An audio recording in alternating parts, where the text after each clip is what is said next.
Tere tulemast Tiiu õhturännakute podcasti, kus on jutuks rahulikud teemad erinevate saatekülalistega. Kes soovib täielikult lõdvestuda ja miks mitte magama jääda, siis teie jaoks on kõige lõpus meditatsioon. Mina olen saatejuht Eha Kruus ja mul on täna rõõm siin õhturännakutes olla koos Heli Künnapasega, kes on kirjanik. Tere, Heli! Tere! Et alustame kohe sellisest asjast, et sa oled kirjanik, kes nagu elatab ennast ära kirjutamisest, nagu ma aru saan, võib-olla ma saan valesti aru. Aga seejuures on sul veel 5 last, et kuidas see kõik võimalik on? No kirjutamine on põhine, mis ma teen, et kes on vaadanud, siis teab, et mul on ilmumas 40 raamat, et ilmselt on see ka kasuks, et kui kirjutada, et siis ikka palju kirjutada. Ja ma kirjutan Äripäevas õhtuseid börsiuudiseid, et see on ka üks asi, mis ma siis veel ka see on nagu kirjutan. Kindel sissetulek, nii öelda. Ma teen seda niiviisi graafiku alusel, ehk et ei ole teada mitu kuu või mitu päeva ma iga kuu teen, aga on et on nagu igakuiselt midagi nagu olemas. Et selline, jah. Ja siis ühesõnaga praegu on ilmunud 39 raamatut ja siis oled sa veel ka üks raamatukogudes, üks laenatumaid kirjanikke Eestis. Täpselt. Ja. Et need laenutused on siuke 10 000 kanti on olnud juba ikka aastaid, nii et seal esimest laenutatumate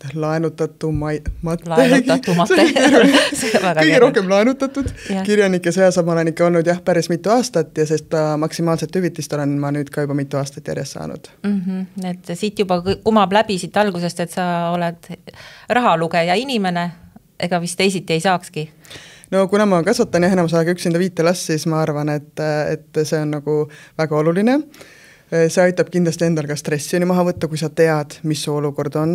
No see on ka üks asi, mis ma seal enda raamatus kirjutan, et sa pead teadma, mis su hetke olukord on, sest see aitab planeerida, edasi liikuda ja just see, et ta võtab stressi maha. Et isegi kui kas on raske või on kerge, aga et sa tead, mis see seis on ja tunnistad.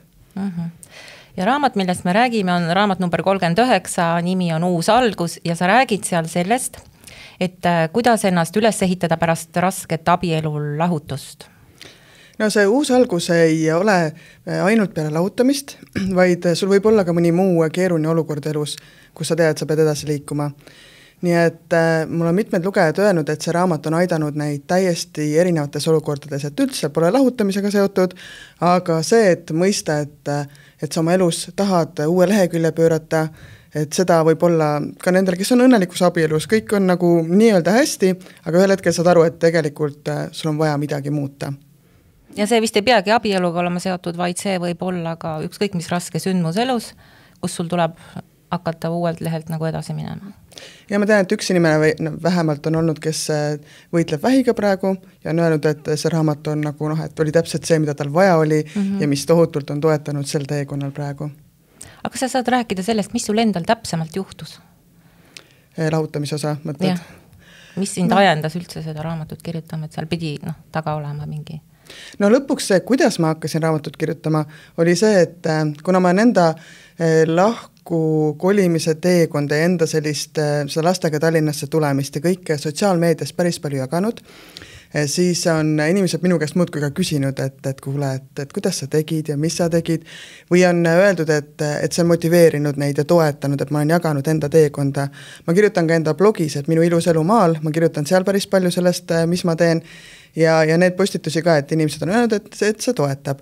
Ja siis ma ühel hetkel saingi aru, et kuule, et ma saan ju selle kõik nagu ühte kohta kirja panna, et sul sotsiaalmeediast ja mujalt kaob see kõik ära, ja nii nagu sündiski see, et ma panin ta ühte kohta lihtsalt kokku. Aga ma enda eluga, et no lihtsalt ühel hetkel ma sain aru, et see elu, kus ma elasin, kuidas ma elasin, et see ei toimi.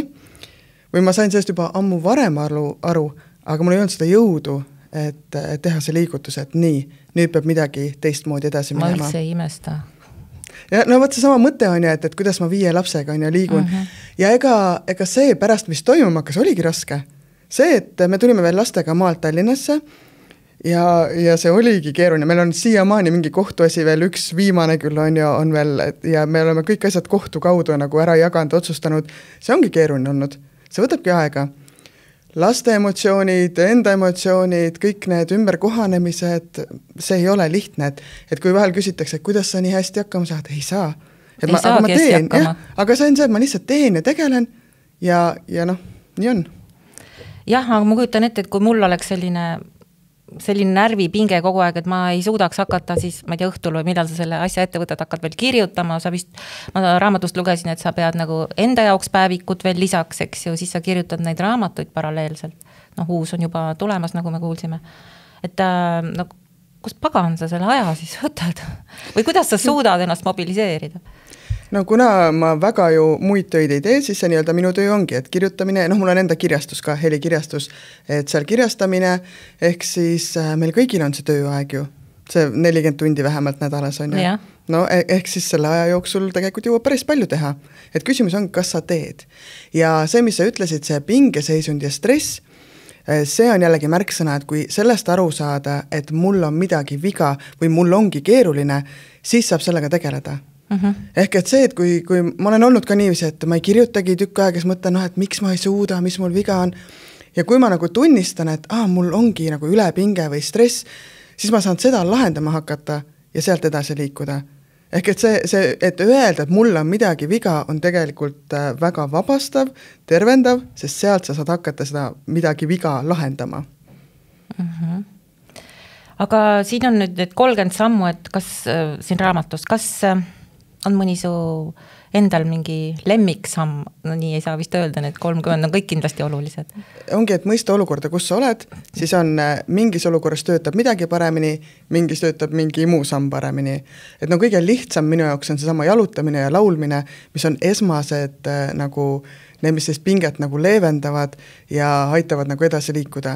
Nii et see on nagu kõige lihtsam asi, et näiteks kuskil üksinda metsa minna, üksinda mere äärde minna, või siis kodus midagi laulda kõvasti, et noh, see on see, mis töötab hästi kiiresti minu jaoks. Aga kas on nii, et mul tuli see pauk ära ja nüüd ma kohe hakkan homsest lähen sinna mere äärde tunniks ajaks iga päev või mismoodi see asi täpselt käib? No mõne puhul on see, et see meri hoopis ärritab teistpidi, on, et see minu jaoks töötab küll jah nii. Sest siin suvel oli ka jälle koht, kui see raamat ilmus, peale seda ma tundsin jälle, et kuule, ma olen täiesti läbi põlenud, et ma lihtsalt ei jõua, ei saa, ma ei tee midagi. Ja kuna ma teadsin, nagu olin varem need kohad läbi käinud, siis ma teadsin, mida endaga tegema hakata ja ma arvan, ma tulin sealt päris kiiresti nagu, ma ei tea, kas täitsa välja, aga ma liikusin edasi ja sain nagu nii-öelda ennast korda. Tähendab, hoolimata sellest, et sa olid juba kõik selle enda jaoks peas ära vormistanud, seda teinud 4 aastat või? Kirjutasin ma aasta otsa, aga ma olen kogu see 4 aastat on jah olnud. Jahmerdamine 4 aastat.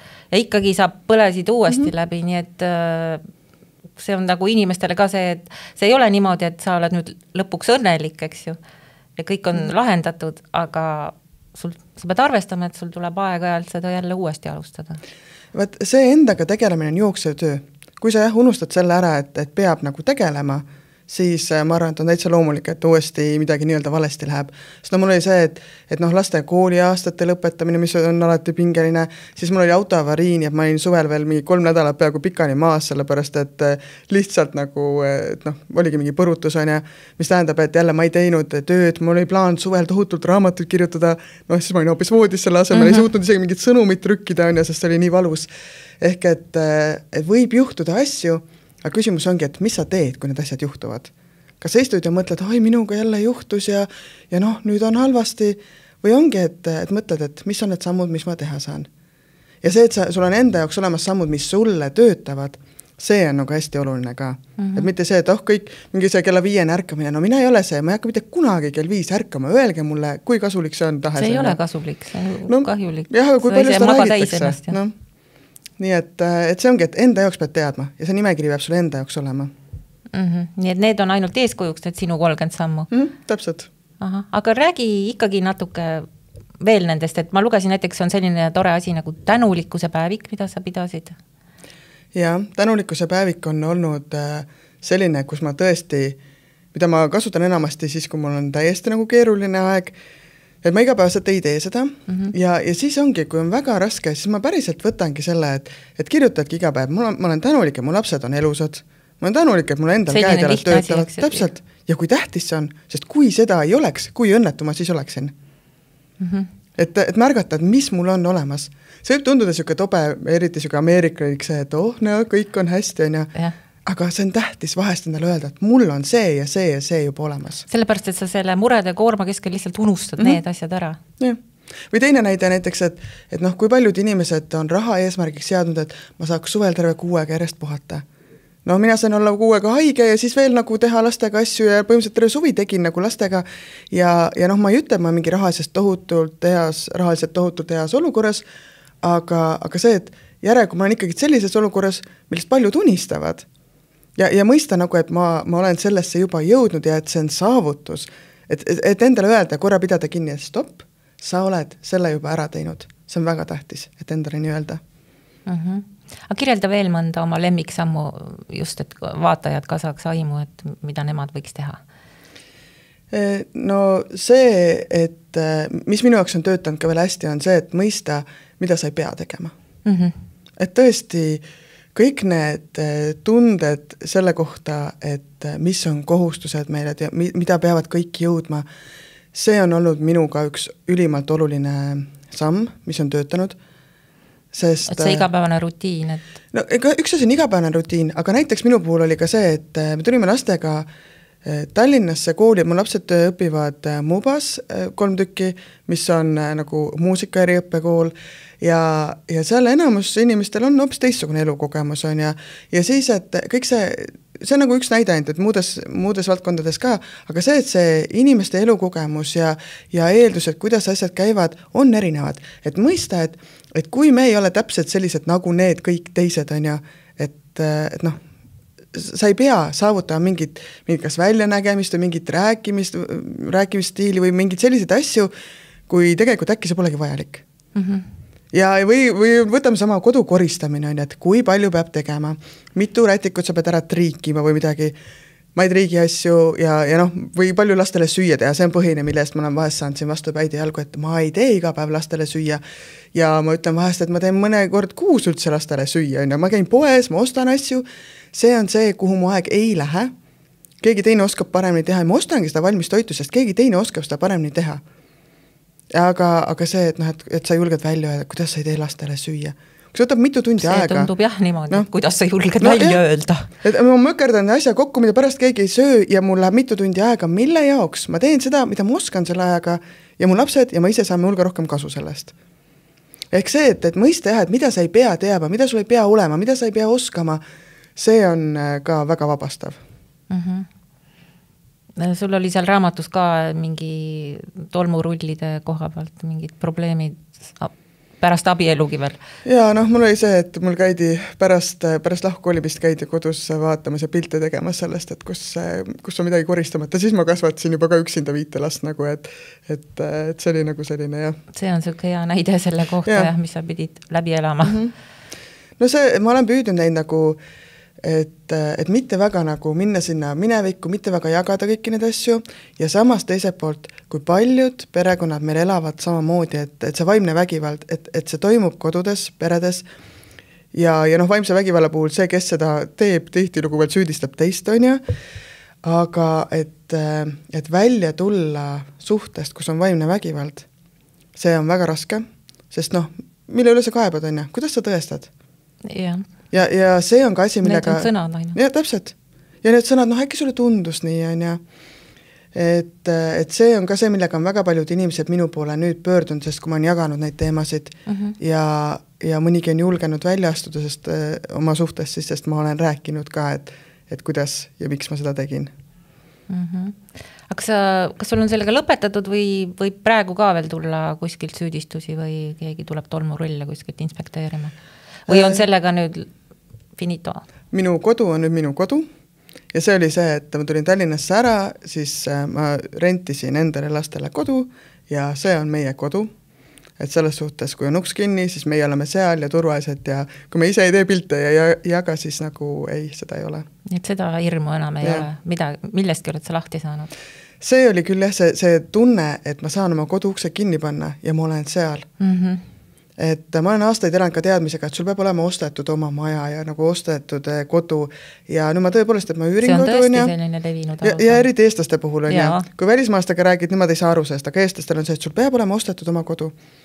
Üksinda 5 lapsega ma ei ole võimene Tallinnas ostma endale kodu, ma üürin ja see oli nagu üks, mis oli ka, et kuidas, noh, et sul pole kodu ja lastel pole kodu, on, kui ma saan selle ukse kinni panna ja ma tean, mul on õigus seal olla, siis see ongi minu kodu. Mina olen seal, mu lapsed on seal. Aga sa tegid ka mingeid vigu ise, mida sa nüüd tagantjärele mõtled, et sa tegid valesti? Sa mõtled nüüd suhte puhul või siis... ma mõtlen pärast suhet üles ehitades seda. Või ka suhte puhul, ma ei tea. No kõigega on olnud see, et see, et ma ei uskunud endasse. Et see, et ma ei uskunud, et ma nagu saaks hakkama asjadega, ehk see on nagu stressi juurde veel tekitanud, sest tihtilugu pole asi selles, et ma oleks midagi valesti teinud, vaid et ma olen tegemata jätnud, sest ma arvan, ma ei saa või ma ei jõua või ma ei oska. Paljud asjaga tuleb lihtsalt pihta hakata. Hakkad tegema, siis sa saad aru, kas sa oskad ja suudad, või kui sa ei oska ja suuda, sa saad aru, mis sul puudu on, et sa oskaks ja suudaks. Aga see on see esimene samm, et hakka minema mingit teed. Nii et see on olnud mul suurim viga erinevates valdkondades, erinevatel aegadel, et ma ei hakka minema, vaid ma ootan ja mõtlen, et noh, ma saaks valmis, on ju, et õpid veel midagi või koged veel midagi. Ja see tunne on alati, et ma veel ja tegelikult täpselt. Elu on ju praegu. Ja see ma ei piisa veel, on ju. See usk jah, et minust ei piisa, et lahendada midagi ära. Jällegi, hakka tegema, hakka minema ja meist piisab palju rohkemaks, kui nagu me ise usume, et mina vähemalt küll, minu puhul küll kehtib see. Üks asi, mis on sul, sa oled hästi detailselt siin kirjutanud asju, aga üks asi, mis on nagu pinnapealseks jäänud, mitte et ma sul ette heidaks, aga kuna ma ise rohkem kui 25 aastat tagasi elasin analoogse asja üle, siis mulle tuli kõik väga tuttav ette, aga kuna mul enam neid probleeme ei ole, siis ma mõtlesin, üks väga oluline asi on veel see, et aeg kõik haavad parandab, aga sinul on muidugi veel vara, sest see oli sul kõik, eks, alles. No nagu ma ütlesin, näiteks elatise asi on meil jätkuvalt veel alles kohtus, nii et mul on nagu alles sulle veel vara. Veel seda. Aga ei, ma usun selles mõttes, kui ma mõtlen praegu, et juba iseennast, milline ma olin aasta tagasi, 2, 3, no 4 aastat tagasi, seda ma ei mäletagi, sest lihtsalt siis oli nagu, noh, ma olin nii puntres endaga ja kõigega, et ma püüdsin ellu jääda siis lihtsalt, et ma nagu, see läks niiviisi, et nii-öelda udus on ja et lihtsalt tegutsed. Aga ma usun sellesse ja ma tean, et tegelikult aeg parandab kõik haavad, jah. Ja tegelikult, noh, me oleme juba aru saanud, et sa oled ikkagi tugev naine, et võtta kõik see asi oma õlule ja siis veel kirjutada. Aga kas mees nagu ka osaleb laste kasvatuses või see osa väga hästi ei olnud sul seal välja kirjutatud? No me oleme selle kohtu kaudu vajanud välja, et mul lapsed käivad seal nüüd, kui kohtuotsuse täitmine toimub, siis nad käivad üle nädalavahetuse ja siis peaks käima ka pooled koolivaheajad. Et noh, selline, meil ei ole lihtne see kõik. Ütleme, ei ole, et see tegelikult see kõik kestab ja sa pead sellega endiselt toime tulema. No mul on see, et mu lapsed on elanud seal sees terve aeg ja mul on kasu sellest, et lapsed saavad aru, mis toimub. Ehk et mul on selle mis vanuses lapsed sul on? Kõige vanem on 16 ja kõige noorem sai nüüd 7. Et selline 10 aasta vaheses, et... Siis on sellised, kes juba natuke saavad aru, aga... No vanemad tulevad vanused 16, 14, 13, 11 ja siis 7. Et nad saavad aru ja enamusest mäletavad, kuidas oli kooseluaeg. Ehk et nad mäletavad, et ega see lihtsam ei olnud. Või et mis oli ja nagu nad teavad, mille eest ma nii-öelda põgene. Et ükstapuha, kui keeruline praegu on, siis ma tean, kus ma olla ei taha. Ja kus ma ei oleks äkki pidanud nendega nii kaua olema. Aga kas sa oled mõelnud ka uuele suhtele või selleks on täiesti vara? Raamatust ma sain aru, et ennem tuleb ennast korda teha ja siis no, hakata üldse suhetele mõtlema. Ma arvan, et ma olen nüüdseks nii palju korras küll, jah. Aga see selgub suke... See oli suke kelmikas narratus praegu siia juurde. See on ju tore uudis siis, eks ju? No vaatame, jah. Aga kui nüüd anda ikkagi veel mingi kõige esimene arglik samm, mida üks inimene võiks teha, mis see siis võiks olla, see kõige esimene tilluke sammuke? No see on jälle korrektne vastus on ja, et iga ühe jaoks on see erinev. Ja. Aga eks ta nagu iseenda kuulamine enda mõtetesse süüvimine on nagu aga mul pole aega ju, ma ju närveerin, ma mõtlen, kuidas lapsed nüüd see. Ja tegelikult, kui sa ei võta seda aega, siis nagu muud asjad ei lahene. Kui juba iseendast hakkad rohkem aru saama, see sama pikk jalutamine näiteks, et sa suudad ennast kuulata. Mitte see, et sa jalutad ja kuulad mingit raamatut või podcasti, ei, sa kuulad iseennast. Vaikus, ainult need hääled, mis su ümber käivad. Vaikus on teinekord kõige raske. Ja ongi. Pigem kuulaks seda podcasti. Täpselt, aga see ongi see koht, kus see lahendus tuleb, et kui sul on raske ja vaata, raskustest ülesaamine ongi, et sul on raske, sa tunned selle valu ära, sa elad selle valu läbi ja siis läheb lihtsamaks. Mitte see, et et ma hakkan tegema neid samme näiteks ja siis mul läheb lihtsaks kohe. Ei, sul hakkab valus kõigepealt. Sul hakkab väga valus. Mida rohkem sa tegeled oma probleemidega, kuulad ennast, tunnistad, mis su elus toimub, siis hakkab valus. See on esimene. Ja kus see enamus inimesi alla annab, ongi seal, kui hakkab valus, siis leiame ruttu mingi lahenduse. Või kas või see, et keeruse suhte puhul, mul on lihtsam siin olla ja siia jääda. No, tegelikult jah. Ega mul ka sama, et mul ei olnud lihtne tulla üksinda 5 lapsega ära. Mul oligi aasta, et ma ju jäin niiviisi edasi, et mul on lihtsam, et okei, pole hästi, aga samas keerulisem on liikuda edasi. Ja kui ma ühel hetkel suutsin edasi liikuda, siis hakkaski ju raske kõigepealt. Või et ei olnud lihtne. Väga lihtne oleks olnud öelda, et okei, lähme tagasi ja las see olla kõik nagu on. Aga või kasvatame, las lapsed kasvavad suureks, siis jõuame. See oleks olnud raisatud aeg. Täpselt. Nii et see, et kui oled valmis selleks, ole valmis selleks, et algul läheb raskemaks. Ja siinkohal muidugi on tähtis professionaalne abi. Et mina olen käinud viimased aastad. Me ei rääkinudki. Et psühholoogi juures olen käinud viimased aastad ja see on see, kust ma olen saanud nagu selle toe ja kus ma olen näinud paljusid asju, mida ma muidu ei näe. Või mida ma ei taha tunnistada. Ma tean küll, aga ma ei ütle. Ja kui ma ei ütle välja, see ei ole olemas ja Ja psühholoog ütles sulle, et kuule, mõtle, mida sina tunned sel hetkel, eks ju. Aga sina muidu rääksid lastest ja ei tea millest. Täpselt. Mida sina tunned, eks ju. See on ka väga oluline küsimus. Mina ise, mida ma tunnen. See oligi, kus see oli üks nagu siuke märkamine, mis ma ka vist raamatusse panin ka kirja, et psühholoog küsis mu käest kohtumise järel, et mis sa siis tundsid, mis sa siis mõtlesid. Mina rääkisingi et aga ma tean, mis teised kõik ja analüüsisin kõik enda ümber ja siis ühel hetkel ma sain aru, et aga ta tahabki teada, mida mina tunnen või mõtlen, aga ma ei tea seda. Ma ei oska seda öelda, sest ma ise ei tea seda. Ma pole kunagi küsinud enda käest seda.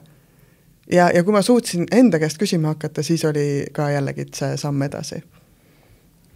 Aga aitäh, Heli, oli väga tore ja kuulajad, teie jääge veel meiega, sellepärast, et meil tuleb 5 minuti meditatsioon, kus me ka püüame teile näitlikustada seda, kuidas teha see esimene samm.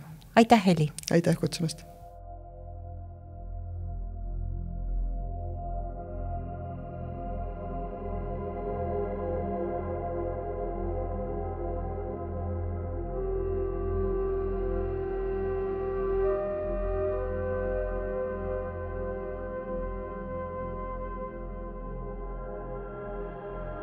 Algab tiiv õhturännakute 5 minuti meditatsioon.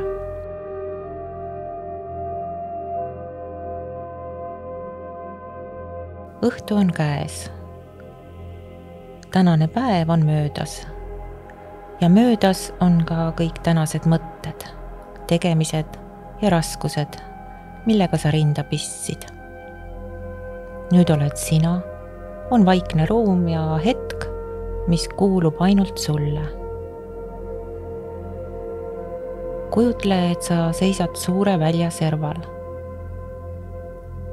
Selja taha jääb sinust maha maastik, mis on tuttav. Seal on radu, mida oled korduvalt käinud, hetki, mida oled kogenud ja raskusi, mida oled kandnud. Sa ei eita juhtunut. Tänaseks sa lihtsalt jätad need enda selja taha maha. Sinu ees avaneb uus ala. See on sile ja puhas nagu valge leht. See on sinu uus algus. Mitte keegi teine ei määra, milliseks see kujuneb. see on sinu enda tee. Sa hakkad lihtsalt otsast peale astuma. Astudes sa tunned, et iga uus samm märgib midagi uut. Esimeses sammus on selgust. Teadmine, et vana ei pea korduma.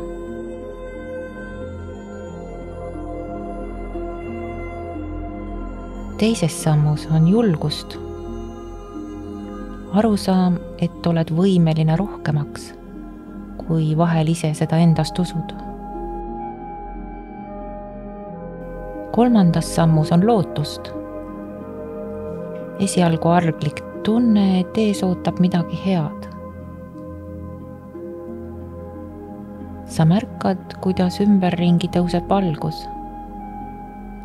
See ei ole järsk ega pimestav, vaid tasane helendus, mis laotub üle kogu välja.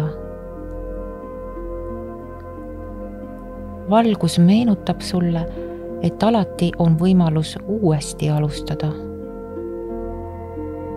Isegi siis, kui tunned end katkise või väsinuna, on sinu sees koht, mis jääb puutumatuks ja tugevaks. See koht ootab sind alati, kui sul on vaja korraks peatuda ja kusagilt jõudu ammutada. Vaata hetkeks tagasi. Kõik, mis on sinu teekonda kunagi raskeks teinud, on õpetanud sulle midagi väärtuslikku. Need kogemused jäävad sinuga, aga ei seo sind enda külge ega kohusta millekski. Need võivad hoopis muutuda selleks kindlaks jalgealuseks, kust edasi astuda. Nüüd keskendu sellele, mis on ees. Võid mõelda ühele väikesele sammule, mida tahaksid oma ellu tuua. See ei pea olema suur. Piisab väikesest nihkest, ühest väikesest uuest harjumusest, mõttest või otsusest. Sellest võib saada sinu uus algus.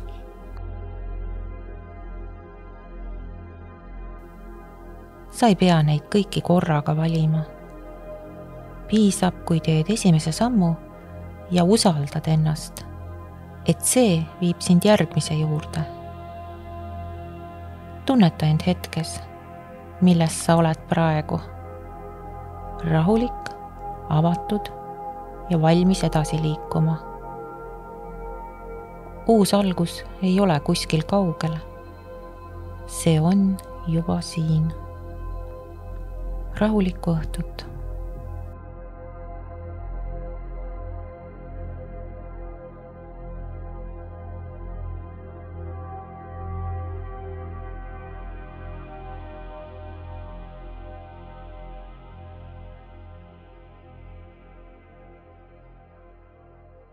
You